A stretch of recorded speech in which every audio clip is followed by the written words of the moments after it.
What is up, everyone?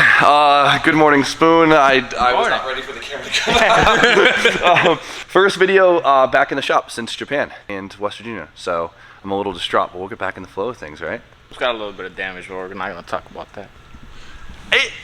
I forgot to turn the Ebisu off, all right? It's a drift car. It's a drift car. So, I got pretty pictures beforehand, so we're good. it's not too bad. No. We'll show the damage real quick. Let's just check it out. So my dumbass rear-ended Josh in grid, right here and on the other side. You know, the brakes were almost gone in this thing. You felt it. No, I felt it. That was not fun, tandeming with Sketchy. Yeah. And the grid worker yelled at Tom. Tom stopped really fast. Everyone stopped really fast, but guess what? I didn't stop really fast. I thought the boys were gonna stay on throttle and something, whatever.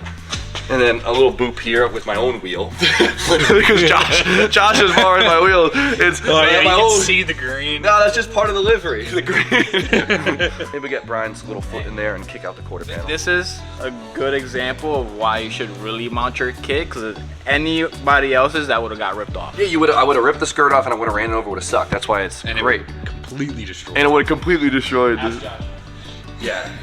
Yeah, Josh's. I knocked Josh's skirt off. Whatever. Sorry, Josh. What are we doing today? This is the first video back in the shop. We're a little distraught because we were playing catch up like crazy, and then this weekend, literally leaving Thursday for the LZ World Tour at Englishtown, New Jersey. Please come. We need more cheerleaders there for us. We had to make sure we get. There's a lot going on, but today I haven't done a lot of wrenching in a while. I mean, because I've been gone, right? And we have the FC RX7 that has been like the main build of the channel the last few months, and we haven't been making a bunch of progress on it because I've been gone. So today I just want to focus on making as much progress as we can with what we got, because I really want to hear this thing run ASAP. A lot of stuff to this. A lot of this is new to us, so we haven't been the most efficient with it, but I think we've been doing pretty damn good for first-time rotary guys, right? Before we get into that, there's two things I want to update you guys on. So while I was in Japan, I told you guys that I would do a little giveaway on some of the stuff that I brought back from Japan, and well, today, since we're here and organized, it's a good time to do it. I have all of these goodies right here I brought back from Japan. 1, 2, 3, 4, 5, 6, 7. 7 random orders will get something, right? We have the steering wheel that originally came in my Chaser, the Momo. You guys saw that, it's cool, little wall piece. We have the original big goofy shift knob that came out of my Chaser. Steve, don't look at me like that. I wasn't even saying nothing. You thought it. The last day I was in Japan, I stopped at Up Garage and I actually found an Artie. And I was hyped. It comes with the horn button and everything, so I figured I'd purchase it so one of the boys can have a little piece of Up Garage Japan. So That's sick. It's a good wheel. it's an older Artie, yeah, it's cool. But it's cool that it has the horn button stuff. It's got some character to it. No deep corn. What was that? No deep corn. It's weird seeing them without like the concave. Yeah, most of the older ones are flat like this, where I'm just a big deep corn guy. Of course, this will go in one random order. And then I have a couple of my course tickets from Ebisu. I got a lot of guys that hit me up that would love one of these things. The guys kind of took one too, so we only have 4 left. But 4 is pretty good odds.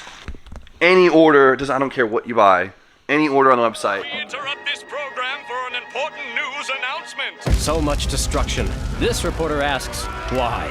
Local consensus places the blame on this negligent, selfish driving instructor who... We just remembered that the LZ Invitational is this weekend and we're probably going to bring much of our merch with us. We decided just to do a little giveaway for all our winter products just to help us clear house. So hoodies, crew necks, and beanies. And on top of that, any hard parts, car parts that is. Because since we sell so many car parts, any Link products, we sell a lot of NRG stuff, any of the Seems Legit Garage stuff, any car parts on there, that will put you in the drawing for one of these things. And since we don't really have many of the hoodies and stuff left, the odds of actually winning one of these things is actually pretty decently high. Buy an Artie, win an Artie? Buy an Artie, win a Momo? Dirty. Hot below Shop JBO until Friday at midnight. Easy. This is cool, Jen. That's cool, right? Yeah, I think you should do this more often.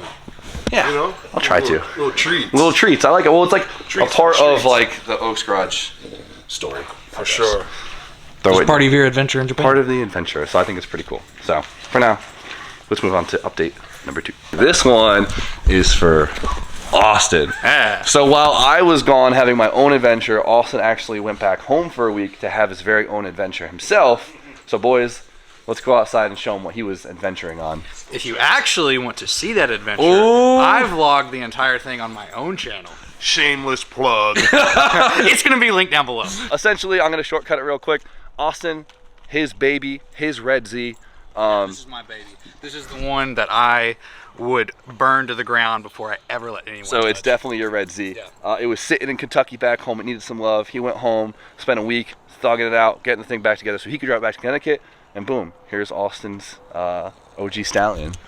Bubba Joe GTO. I really wanted to show it off because I love these cars. I have such a weird secret love for GTOs, and this thing is pretty cool. Not only because it looks just like the same color as the blue S15, which we've been talking about there. Your S15 is a GM color, so we want to park them next to each other just to see how close they are. Yeah. Once I get the thing off the lift and I'll dust it. Yeah. Pretty cool. I'm gonna try and convince him to let us do something juicy too on the channel because Oh yeah. I think be down for that. the boys are calling for some LS content. Need some love. We're gonna put some 3-piece wheels on it and get it back to going good. Yeah, you know why? But Because Austin. Yeah, he's a racer too. that's a hell of a plate, dude. I love that thing. GTO is just big digging hole energy. Yeah, I bang with it. I like, good. American muscle. Good Kentucky energy.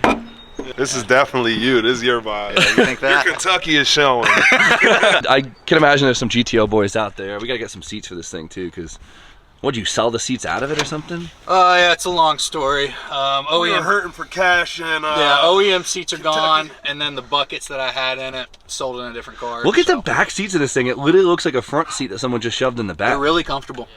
Yeah. Why were you back there? No reason. Austin, you slap with the GTO? Absolutely. See? They're sick. It's kind of a slept-on car, but it looks like a long Saturn. Like, remember your Saturn? Don't disrespect the GTO like that. It's a big Saturn. I mean, it is a GM product. Maybe that's why I like them so much. What do you think of the GTO? Dukes of Hazzard. They're good. They're good cars. I do like them. He said his uncle had one. Yeah. Everyone's uncle had it. Everyone's uncle had it. I guess I'm the uncle. The uncle of the group now. The Bubba Joe GTO. That's right. It's good because now Austin has the street where we can convince him to turn his JZX into a drift car. Yes. Street car, drift car. It's happening. Good cars. They make, ugly under there. did they make like a V6 GTO or only LS cars? It's all LS. This is the same engine Brian has in it. Are these LS too?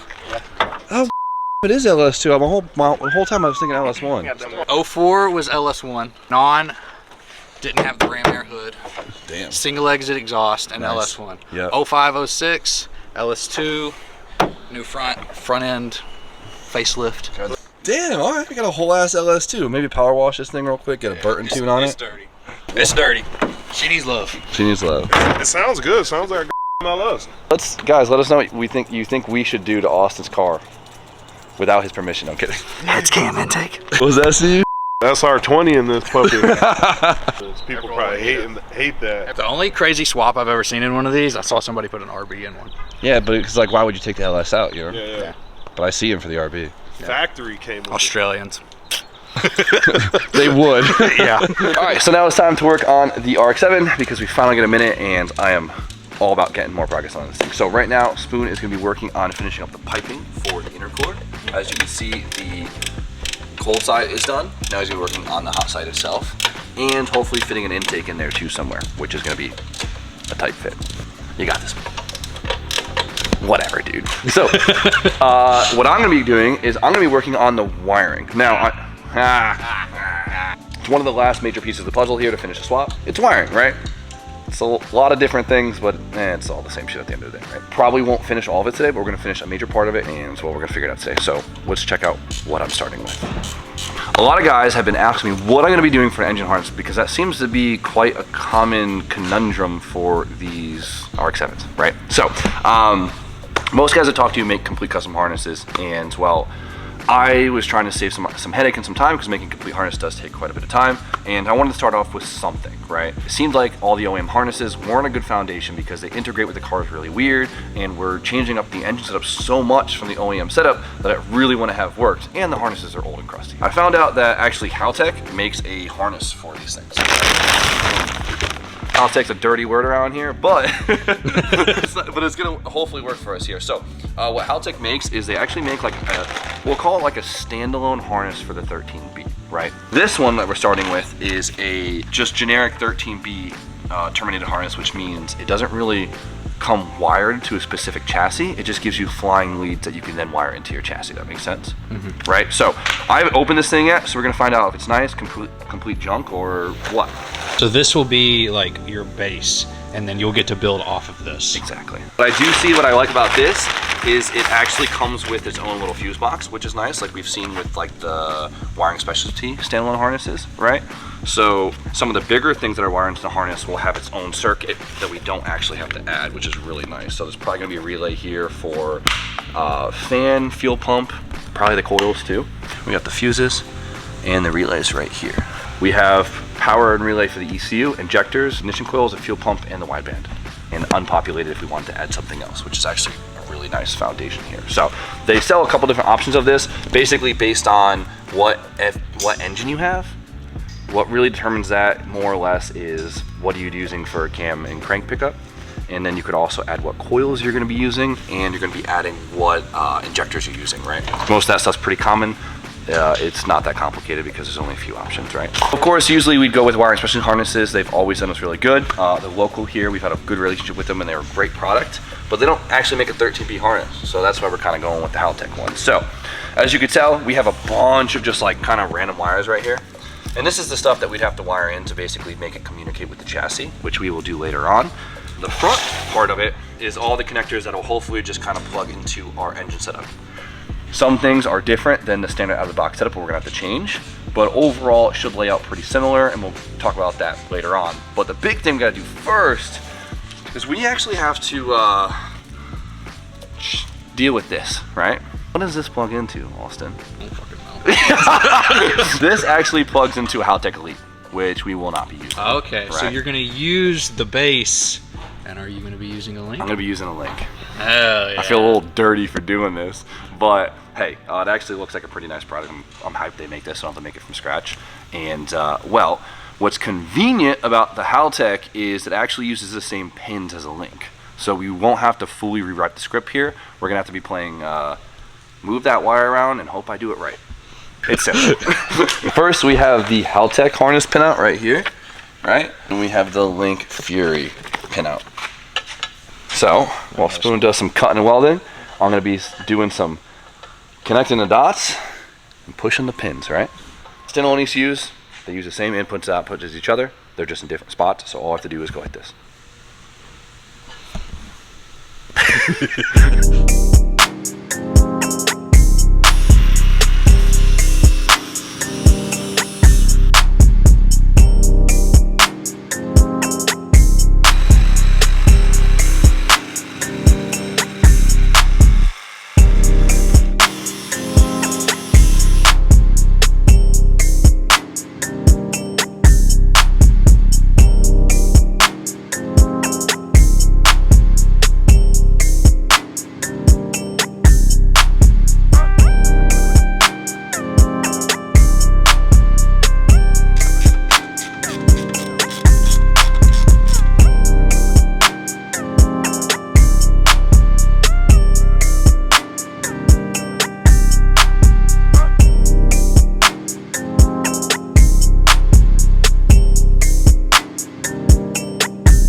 So I'm good to go on this. I'll talk about it in just a second. But our buddy Pete from Ransom Garage showed up, and I've shown him his cars on the channel before. He is just a hobbyist importer, but he imports a lot of cars for friends. And when he picks up cars to the port, he stops by. I get to check them out. But he just stopped by with a car I think Spoon will like, and I think it'd be cool to show. I'm excited to see it. I like the 3 spokes already. You can see it. No car for you? No. Stop that. Buy. Impulse buy? Impulse buy. Don't worry, I'm the king of those. What do you I know, have? I just walked in the shop. It's nuts how crowded is in there. What is this? It's a DC2. Type R? Is it really a Type R? It really is a Type R. Aren't Type R's really expensive? You can't find them. It's a Type R Integra, which is so it is. It's riced out. It's riced out. It is. I just told DJ I'm ready for Shibuya Crossing. I love that. It's a vibe, right? So It's really riced It's not that riced out, is it? Oh, look at the inside. Oh man, They okay. took all the carbon fiber trim and painted it red. Oh, it's usually carbon fiber? I wonder if you can get it off with some like... I already got it all. Oh, you already got it on? I Oh. started buying parts the day I bought the car. Oh my god. It's not the worst rice I've ever seen. It's more, let's say it's from a different period. Yeah. That sounds nicer. Exactly it. Right? This was a vibe back in the day. Look at the taillights. That is the epitome of that era is those taillights. Or Type R. Are the Type R taillights any different than like the normal taillights? Yeah, they're all red. Oh, so you gotta find Type R tails. Got them. You got them? The only thing I don't have right now are the door cards. So you have to... I have everything else I need to put it back to original. Are the bumpers different? The rear is the same, so this is not the 98. 'Cause look at- the rear is going to be the same as the US, but the front is different. I would keep the I got a kit. front bumper. I'd keep the kit. No, I'm kidding. The Type R's are worth so much money now. It's like actually worth like putting the effort to unrice this thing. Yes. Yeah.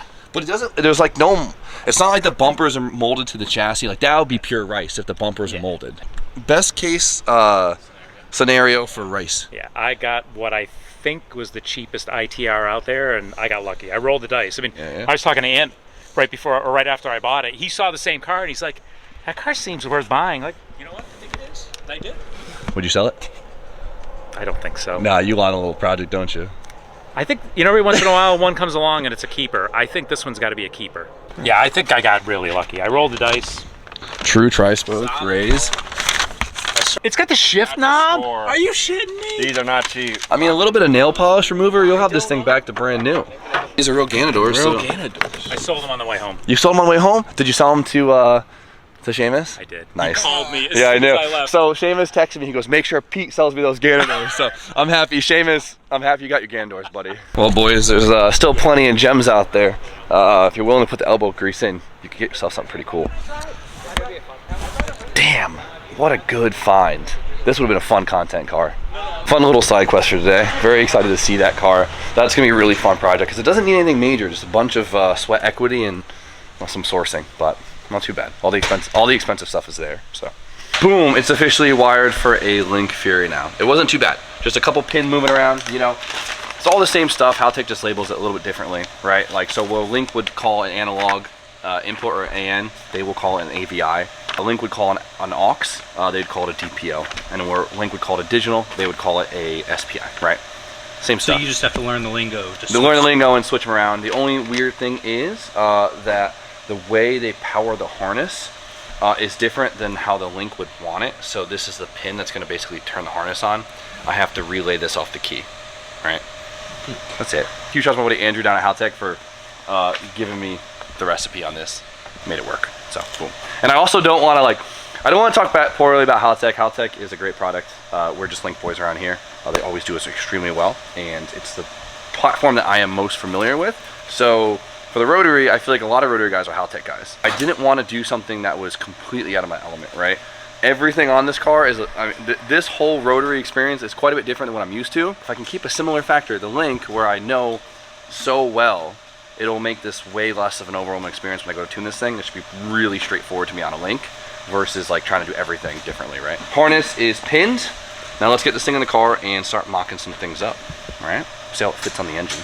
We also do sell all Haltech products on the website, and we do sell this harness on the website. So if you guys are interested in getting yourself a 13B harness, which you could literally put in any single chassis ever, like this is a flying leads harness. This isn't exclusively for an RX7. You could put this in anything. So if you're putting a 13B in anything, get this harness.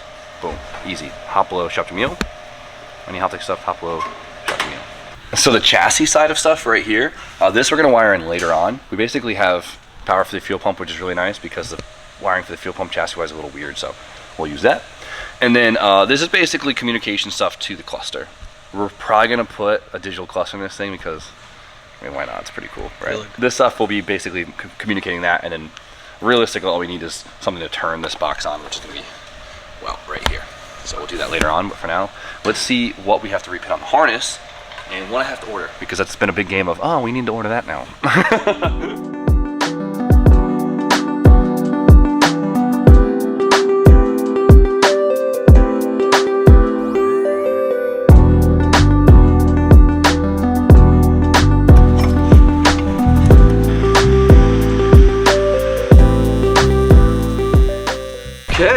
Nothing's more humbling, a clean engine bay, than throwing wires in it, right? Nothing like putting spaghetti in your engine bay. Nothing like a bunch of danger spaghetti in your engine bay. We do have a plug for electronic fuel pressure sensor, which is good. I'll probably switch out that digital one, or that manual one, and put this in. That'd be pretty cool. Oh. That'll do it. A real professional here would have done some research before even trying to film a video about this, but we're just freeballing it throughout the whole experience, trying to get out of there. So, man, what did we learn right now? So what's cool is we have a bunch of extra stuff that we don't really need. These are essentially all extra IOs, right? It actually has the OEM oil metering pump wired into this, but since we are not using that, you have a bunch of extra IOs in there, and then it gives you extra IOs for this. And then we have a knock sensor plug, which we're not using because we're not using knock sensors, come on. I think so many people rolling their eyes at that. All the tuners rolling their eyes. The whole harness actually works on sub harnesses, which is nice, right? Because it makes it really easy for them to, one, just kind of sell one major harness and you can make fit any 13V. Bunch of Deutsch connectors, right? See those? So what we have here is, let's say, an alternator plug, right? Since there's like 4 different types of alternators you can put on these things, people will use LS ones, they'll use FD ones, they'll use FC ones, whatever. It's easier for them just to give you a Deutsch connector, and then they give you the female counterpart, and then we have to buy the correct corresponding one online, and we make a quick little jumper harness, right? What we're gonna do is we are now going to order what we need, since we have an FD alternator, and we also have an FD TPS. We're gonna have to order those 2 plugs. But everything else we should have. 2 things though, that they do make the sub harness for is the cam angle sensor, right? So this is for a FC cam angle sensor, which we were originally gonna use until we moved on to this aftermarket crank sensor, which now I could just take this and rewire that, boom, which we'll do in a second, because obviously that's not the right connector. And then the big one I wanna show is the coils. They come with a pre-made sub harness. Thank God, because I would not wanna make this. Boom, since this is a rotary, we need 4 coils, even though it only has 2 rotors, right? Trailing and a leading, right? And they're big, juicy IG1As, which you guys have seen before. So there is 4 coils pre-wired in, which is great, 2 grounds, right? And then this plugs right into a harness, which makes life a lot easier because it's not hard, but to make this is so, look how long, that would take you quite an afternoon to make, right? Yeah. Yeah. So plug that right in, tuck that. But where's the coils, you might ask? Right here, 4 IG1As, one of the most common aftermarket coils out there, right? These big juicy coils. It's a cool bracket. It's a cool bracket, right? Because where do you usually put 4 of these? This is like one of the things that kills me about rotary engine bays is these are always in weird locations, mounted crazy locations. You good, Spoon? I bought this aftermarket bracket online that kind of stacks them and makes them in a neat position, but the bracket doesn't come with anything that mounts nicely to it. Wild, right? So luckily we have Johnny next door that has a really nice plasma machine, and he also has a really dope wife that is really good at SolidWorks, and so she made us this little bracket right here, which kind of held it together, and we're gonna bolt these things right here, right? It's a nice position. That drove me mad trying to find a spot that I wanted to mount these things, by the way. It's a huge. That looks good right there. Right? I was like, what the fuck?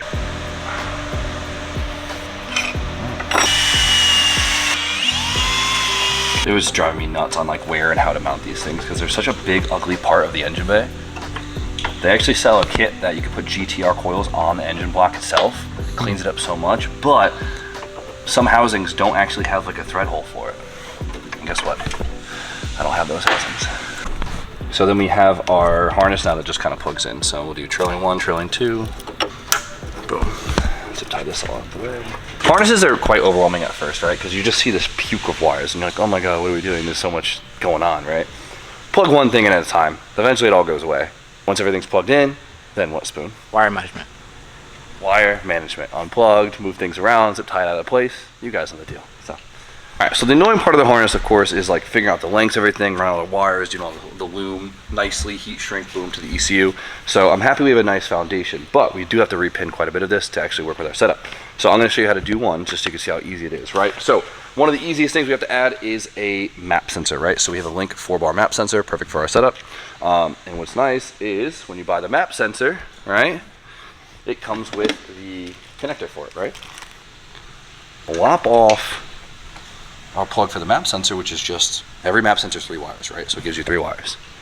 We're gonna unplug this, and we're gonna pin it for this. So let's find the pin out for the wiring itself, right? Map sensor, boom, right here. Signal, 5-volt sensor. What's the link pin out, you may ask? It's usually in the box if it's not already on the damn sensor. Ground, signal, 5-volt. Now we just play connect the dots. I suck at crimping wires. I think I'd be good at it by now. Nope. This in here, lock it in, boom, doished. And there we go, link 4-bar map sensor. That's it. Just gotta do that for, well, the rest of the entire harness. That is a tight fit. The primary injectors are deep. It's like so accessible, but not at all. Oh. What it's really like building cars. Yeah, you heard that? Clicked right in. Oh, please tell me that was the good right injector. You got it wrong. You got it backwards. I would have. Why are you in there like that? That looks like a sprained ankle waiting to happen. Feel for it. I might just give him a little nudge. Nope, don't do that. Play with his boobies. Don't, not the moves. Anything but. Stop it. Anything but. The glove slap.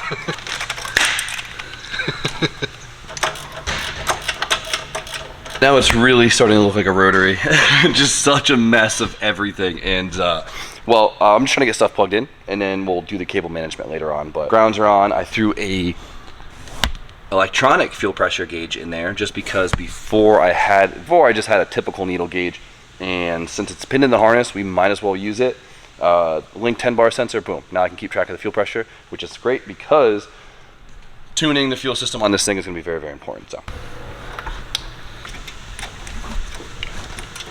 I miss hoodie weather just because the front of the hoodie was so good for keeping bolts in. You gonna become a cargo short kind of guy? Nope. When you can call me Jimbo. Catch me in some cargo shorts, so you can call me Jimbo then. How cute that little thing is. The pain in the ass thing is going to be getting the couplers on. I did a little bit of tidying up to figure out what we got. So we really have to just do pigtails for our TPS and our alternator, and the rest of it is pretty good to go. We have to pin in a relay for our fans, a wire and a wideband, put a oil pressure sensor in, and it's pretty much there. It's pretty simple. Sensor. What, intake air temperature sensor? Intake air temperature sensor, which we just gotta pipe that in real quick. And besides that, I gotta make wires for the coils from the igniters, and that's really all the engine harness wiring besides running the main power wires. So realistically, I just named a lot of stuff, but like, it's not that bad. Like in retrospect, it's not that bad. I hate like not being able to fully complete things in videos.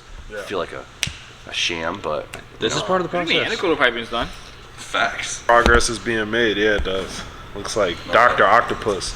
I got a big 4-inch intake right here. Oh yeah, What? Juicy intake. What goes off of this? Don't worry about it, Steve.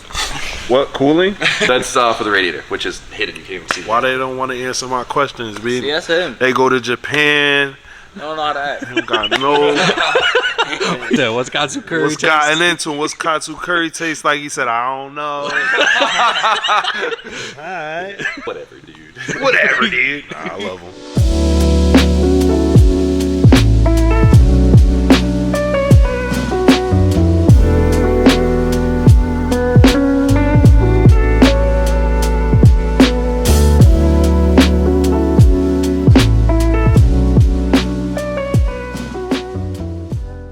All right, good progress for one day. I'm pretty happy with it. It's really nice to see this thing like almost fully piped up. Can't wait to see what the big chunky intake on the thing, because it's like, I feel like it'll really just complete the look. We're gonna order up the connectors for the harness that we talked about a million times. Rambled on a lot today. Hope you guys were able to pick up something important, especially for you 13B guys, because I know I've got DM'd a lot on what to do for a harness solution, and it seems like the Haltech harness is a pretty good baseline if, well, you couldn't figure out anything else, right? We sell it. RJ, we have you have the harnesses on the website, right, for Haltech? Yeah. Yes, it's on the website. If you can't find it, email the website and I'll get you the link, okay? All right?